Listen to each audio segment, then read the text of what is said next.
হরে কৃষ্ণ, রাধে রাধে। আমি নীলিমা, তোমাদের সবাইকে স্বাগত করি আমার ব্লগে। দিনটা ছিল 28 তারিখ। সেদিন আমি, আমার হাজব্যান্ড অ্যান্ড আমার ছেলে তিনজন নিজেদের পরিবার, আত্মীয় স্বজন সবাইকে ছেড়ে আমরা চলে যাচ্ছিলাম সুরতে। খুবই কষ্টকর মেয়েদের জীবন, এক জায়গায় জন্ম, অন্য জায়গায় বেড়ে ওঠা বা পরিপূর্ণতা পাওয়া। তো আমরা সেদিন ট্রেনের জন্য অপেক্ষা করছিলাম। খুবই কষ্ট হচ্ছিল, বাট কি করব, নিয়তি মেনে নিতেই হয়। তারপর আমরা ওয়েট করতে থাকি এবং ট্রেন চলে আসে। আস্তে আস্তে নিজেদের সব কিছু ছেড়ে চেপে পড়লাম ট্রেনের মধ্যে।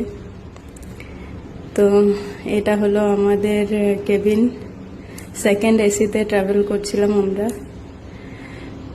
দুর্ভাগ্যবশত নিচে কোনো সিট পাইনি আমরা। উপরে তিনজনের সিটই উপরে ছিল, হাজব্যান্ড, আমার আর ছেলে। তারপর আস্তে আস্তে আমরা রাতের ডিনারটা সেরে উপরে যে যার নিজের জায়গায় গিয়ে শুয়ে যায়, ঘুমিয়ে যায়। এটা হলো ট্রেনের ভিউ। ফার্স্ট টাইম আমি সেকেন্ড এসিতে ট্রাভেল করছি। ভালোও লাগছে কিন্তু কষ্টও হচ্ছে, যাক কিছু করার নেই। এরপর ছেলে চেপে গেছে উপরে, আমি শুয়ে পড়েছি, আমার হাজব্যান্ড ঘুমিয়ে গেছে, ছেলে এখনো। এরপর রাত হয়ে যায়। পরের দিন সকালে আমি যথারীতি উঠে পড়ি এবং বাইরে একটু হাওয়া নিতে চলে আসি, কারণ সবসময় শুয়ে থাকতে ভালো লাগেনি। এরপর বাইরের, এটা দেখো বাইরের ভিউ, ভালো লাগছে দেখতে। তারপর দুপুর গড়িয়ে আসে, আমি কিছুক্ষণ বাইরে দাঁড়াই, তারপর আবার ভেতরে চলে যাই। এখানে হাজব্যান্ড আর আমি নিচে বসেছিলাম। তারপর ছেলে তো বদমাশি শুরু করে দিয়েছে।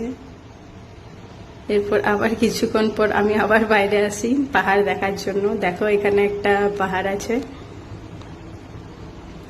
ছেলে তো খিদে পেয়ে গেছে, তাই ছেলে একটা নুডলস নিয়ে নিয়েছে আর আমাকে অফার করছে, মাম্মি তুমিও খাও। তা আমি বললাম যে না, ঠিক আছে, আমি খাবো না, তুমি খাও। বললো খুব টেস্টি, তুমি একটু খেয়ে দেখো।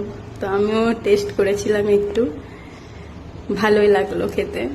ছেলের তো খুব মজা, বাইরে যাচ্ছি, ফার্স্ট টাইম এত দূর ট্রাভেল করছি। তারপর রাত হয়ে যায়, এটা রাতের ভিউ, ভালোভাবে দেখা যাচ্ছে না। তারপর আমরা ডিনার সেরে আবার উপরে উঠে পড়ি ঘুমানোর জন্য। চোখ মুখের তো অবস্থা খারাপ, ছেলে এখানে শুয়ে গেছে, হাজব্যান্ড নিচে বসে আছে একটু। ফাইনালি আমরা পৌঁছে গেলাম সুরত বা সুরাট।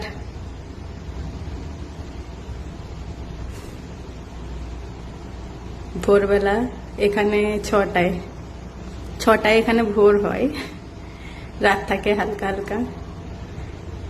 এটা স্টেশনের বাইরে চলে এলাম আমরা। তারপর আমরা এখানে ট্যাক্সির জন্য ওয়েট করি। তারপর আমরা একটা ট্যাক্সি সিলেক্ট করে তাতে চেপে পড়ি। স্টেশনের বাইরে চলে এলাম আমরা। তারপর দেখতে থাকি জায়গাটা কেমন। জায়গাটা খুবই সুন্দর জায়গা, শুধু বড় বড় বিল্ডিং।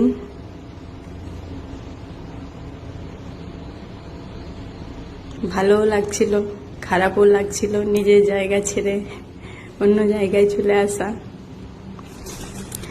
এখানে এটা ফ্লাইওভার পার করে আমরা যাচ্ছি।